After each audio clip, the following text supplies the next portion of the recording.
नमस्कार, मी विद्या आपल्या सर्वांचे स्वागत करते माझ्या यूट्यूब चॅनलवर। आणि हा आमचा आज धुळ्याचा दुसरा दिवस। खरं तर हा व्हिडिओ खूप लेट झालेला आहे आणि हा आमचा सेकंड डे धुळ्याचा। आणि आता आम्ही परत दुसऱ्या एका ठिकाणी चाललो आहे आणि हे आहे ते ठिकाण, ते म्हणजे स्वामीनारायण मंदिर धुळे। तर आम्ही आज ह्या मंदिरात आलेलो आहे आणि तुम्ही बघू शकता खूप छान हे संध्याकाळचं इथलं मंदिराचं दृश्य आहे। सगळीकडे लाइटिंग वगैरे आणि खूपच मस्त असं या मंदिरात प्रसन्न असं वाटतंय। हे बघा, हे असं भव्य मंदिर आहे आणि आता ह्या मंदिराला इथे पायऱ्या आहे आणि आता आम्ही दर्शन घ्यायला वरती जातोय। वरती खूप शांतता असल्याने आम्ही तिथे फक्त फोटोशूट केलेला आहे आणि हे आमचे तिथले आतले मंदिरातल्या आतील भागाचे फोटोज आहेत सर्व। मंदिराच्या शेजारीच भागात तिथे एक छान असं प्ले स्टेशन आहे लहान मुलांसाठी आणि ते खूप साऱ्या प्रमाणात ॲक्टिव्हिटीज आहे। तर तुम्ही बघू शकता इथे खूप ॲक्टिव्हिटीज आहे लहान मुलांसाठी। आता मोक्षद आणि आश्वीला वॉटर ॲक्टिव्हिटीज करायच्या आहे, त्यामुळे आता मी इथे तिकीट काढलेले आहेत।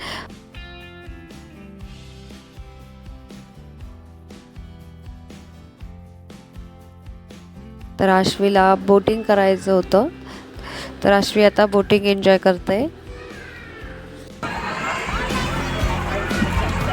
आश्वी आश्वी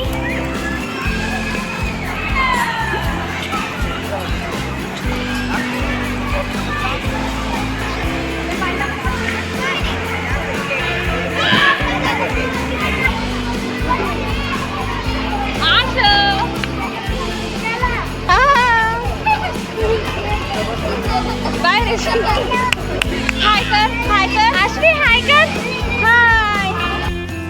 आश्वीची बोट राईड झाल्यानंतर आश्वीला आता ट्रेन राईड घ्यायची आहे। आता ही पांडा ट्रेनची राईड आश्वी तिच्या मनोदीदी सोबत करते।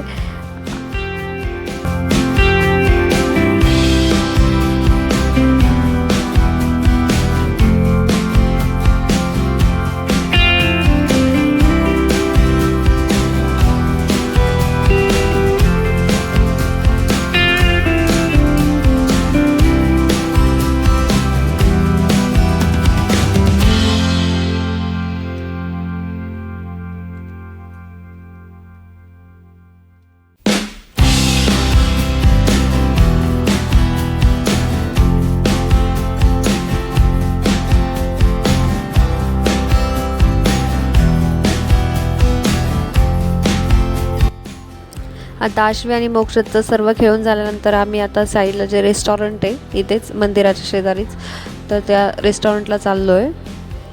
आणि हे बघू शकता तुम्ही, इथे प्रेमवती नावाचं रेस्टॉरंट आहे मंदिराचं। आणि तिथे आता माझी ही दू आहे ती आमच्यासाठी ऑर्डर आणते।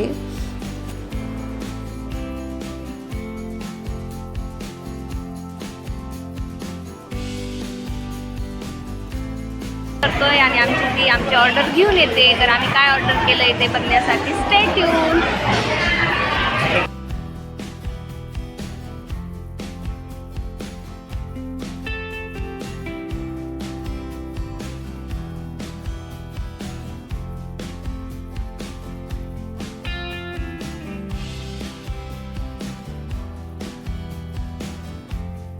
तर आम्ही मंचुरियन, सँडविच आणि समोसा ऑर्डर केला होता आणि फिंगर चीज पण ते खूप टेस्टी आणि यमी असल्यामुळे आम्ही शूट घ्यायचं राहून गेलं।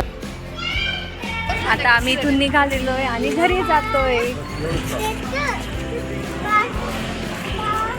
तर अशी आमची ही धुळ्याची ट्रिप संपून आम्ही आता आमच्या घरी जायला निघालेलो आहे। तर तुम्हाला व्हिडिओ आवडला तर व्हिडिओला लाईक आणि चॅनलला सबस्क्राईब करा। Thank you, bye bye.